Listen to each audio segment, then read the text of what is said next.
Son père pauvre, donc son père biologique, il va travailler toute sa vie pour l'État, etc. Il sera toujours intéressé par les réformes de salaire, les augmentations, la retraite, etc.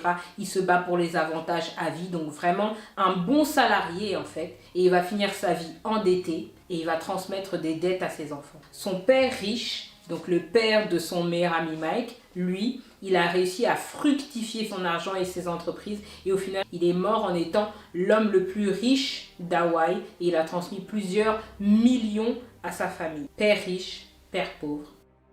Bonjour et bienvenue sur MJL Indépendance Financière. Alors dans cette chaîne, je partage avec vous ce que j'apprends sur les investissements et l'entrepreneuriat parce que ce sont des sujets qui me passionnent et que j'aimerais qu'ensemble, on atteigne l'indépendance financière, qu'on vive notre meilleure vie, donc la vie que Dieu avait prévue pour nous, une vie d'abondance et de prospérité.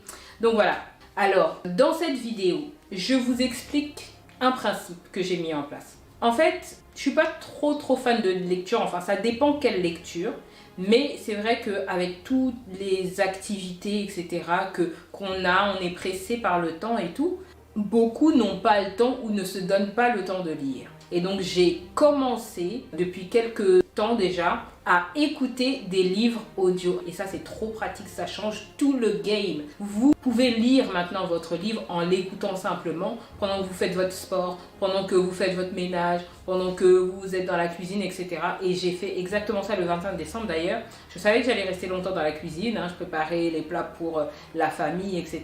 On se retrouvait et je me suis dit, je vais pas perdre du temps en juste cuisinant comme ça, je vais mettre mon livre audio.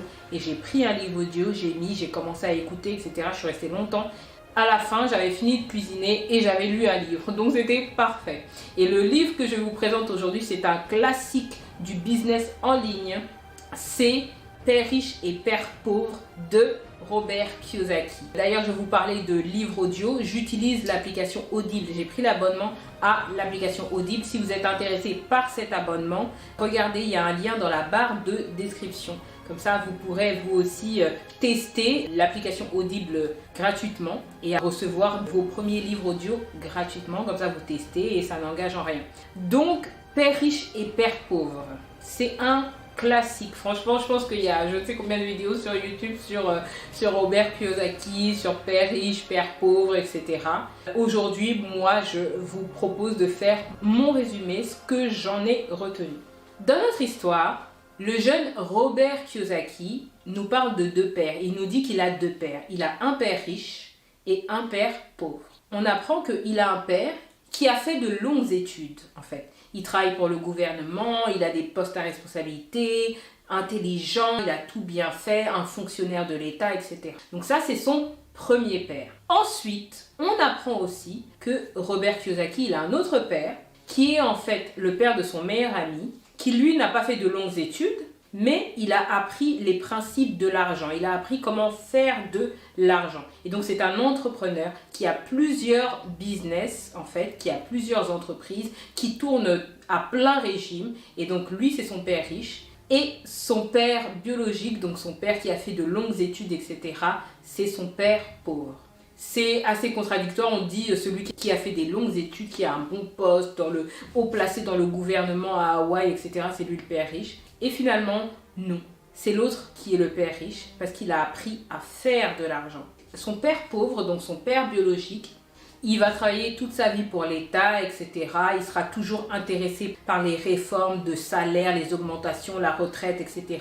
Il se bat pour les avantages à vie, donc vraiment un bon salarié en fait. Et il va finir sa vie endetté et il va transmettre des dettes à ses enfants. Son père riche, donc le père de son meilleur ami Mike, lui, il a réussi à fructifier son argent et ses entreprises et au final, il est mort en étant l'homme le plus riche d'Hawaï et il a transmis plusieurs millions à sa famille. Père riche, père pauvre de Robert Kiyosaki. Donc c'est à peu près ça. Alors ce livre, c'est un classique du business en ligne. Quand on commence à faire du business, quand on commence à s'intéresser aux investissements, aux revenus, etc., on lit Père riche, Père pauvre. Et franchement, en le lisant en version audio, vous sentez même pas le temps passer. J'ai fini le livre. En une traite, j'ai lu le livre, etc. Comme je faisais le ménage, la cuisine, etc. J'ai lu le livre. Je l'avais déjà lu avant. Et là, je l'ai relu. mais avec un autre regard, avec plus de maturité. Moi-même, j'ai commencé à mettre des choses en place et donc voilà, ça change tout le game. Si vous ne l'avez pas encore lu, je vous invite vivement, peu importe la forme, livre papier, Kindle, livre audio, etc. Il y a des liens dans la barre de description. N'hésitez pas, si vous souhaitez soutenir la chaîne, à utiliser ces liens-là. On continue. Qu'est-ce que j'ai retenu de ce livre et que je voulais vous transmettre aujourd'hui? Il y a deux choses. Robert Kiyosaki nous parle de principes très simples pour comprendre l'enrichissement. Il parle d'actifs et il parle de passifs. Et il les définit très simplement. Les actifs, c'est des activités, c'est quelque chose qui met de l'argent dans votre poche. Les passifs, c'est quelque chose qui sort, qui prend de l'argent dans votre poche, qui vous fait dépenser de l'argent. Concrètement, c'est simple. Et ça permet de comprendre la finance personnelle ou l'enrichissement de manière très simple. Et il nous explique que l'enrichissement, les riches, en fait, ils essaient d'acquérir le plus d'actifs possible. Du coup, ça minimise la proportion entre leurs passifs, ce qu'ils dépensent, et leurs actifs est beaucoup plus importante. C'est ça qui fait la différence concrètement. L'objectif de Robert Kiyosaki, c'est d'informer les masses, d'éduquer financièrement les masses, d'apprendre ce que son père riche lui a appris pendant toutes ces années, ce que lui il a continué à apprendre, etc. C'est de le transmettre aux masses parce qu'il se rend compte qu'en fait, on ne parle pas d'argent à l'école. On parle d'argent dans la maison, ça se transmet à la maison. C'est les parents ou l'environnement familial qui éduquent les enfants. Donc les riches apprennent leurs enfants à devenir riches, normalement en tout cas, à multiplier leur argent, etc. Et les pauvres, ils apprennent à leurs enfants à rester pauvres, à dépenser, à vivre sans lendemain, pas forcément épargner, etc. Ce livre nous permet d'investir dans notre éducation financière. Franchement, c'est une très bonne lecture, assez facile d'ailleurs et très agréable pour s'immerger en fait dans l'indépendance financière, en tout cas l'éducation financière. Robert Kiyosaki nous définit le pauvre entre guillemets comme une personne qui a que des sorties, que des dépenses. Et ce qu'il gagne en fait, c'est dépenser. Il a que des dépenses. La classe moyenne, comme le pauvre, entre guillemets, a beaucoup de dépenses et en plus, ils ont beaucoup de passifs. On va acheter des maisons, des voitures, etc. Avoir des crédits sur les maisons, des choses qui nous pompent tous les mois de l'argent en fait et qui nous en rapportent pas. Et les riches, ils achètent, ils s'évertuent à investir, comme je disais, dans le plus d'actifs possible. Des exemples d'actifs, ça peut être les investissements immobiliers, bourse, une entreprise qui peut être un actif. Finalement, tout peut être un actif ou un passif. Vous achetez une maison. Ça peut être un actif dans le cas où vous louez une chambre, ça vous fait des revenus locatifs, ça vous fait rentrer de l'argent. La maison devient un actif. Mais si elle ne fait que sortir de l'argent de votre poche, vous devez payer votre crédit tous les mois, vous donnez de l'argent en fait à la banque, ça devient un passif pour vous et un actif pour la banque concrètement. Votre voiture, on achète juste une voiture et on s'en sert pour soi-même en fait, juste pour sortir et aller au travail, peu importe. Et elle nous coûte en essence, elle nous coûte en crédit peut-être, elle nous coûte en assurance, en réparation, peu importe. Alors que si vous avez une voiture, vous la faites louer par exemple, elle vous rapporte de l'argent. Ou alors si votre voiture, vous êtes un taxi, etc., elle vous rapporte de l'argent. Donc c'est un actif. Donc les choses peuvent représenter des actifs ou des passifs pour nous. Et ça dépend des choix qu'on fait en fait, concrètement.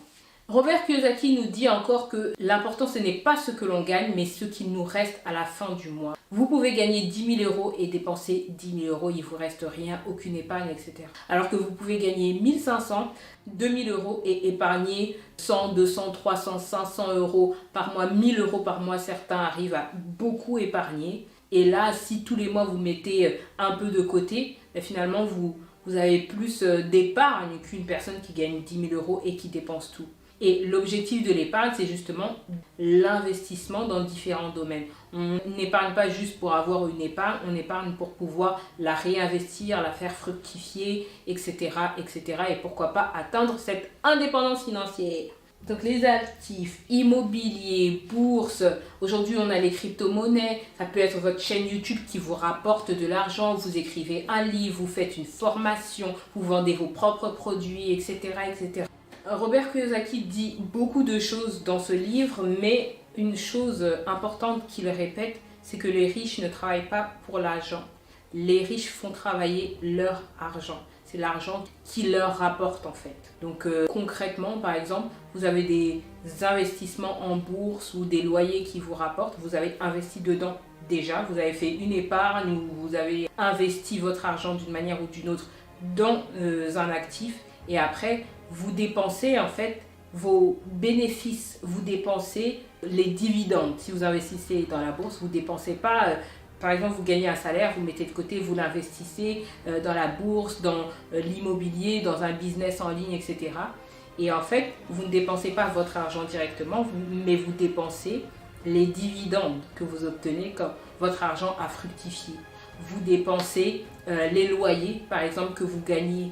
Donc votre argent a fructifié, il s'est multiplié et c'est le fruit de la multiplication de votre argent que vous dépensez. Ce n'est pas l'argent que vous obtenez directement. Donc voilà, il y a plein de choses qu'on peut dire sur ce livre, beaucoup de sujets.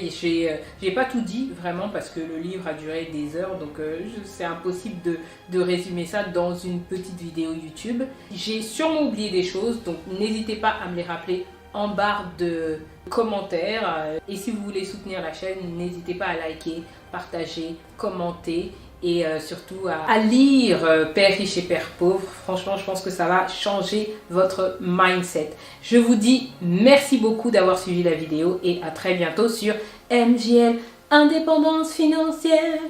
À bientôt.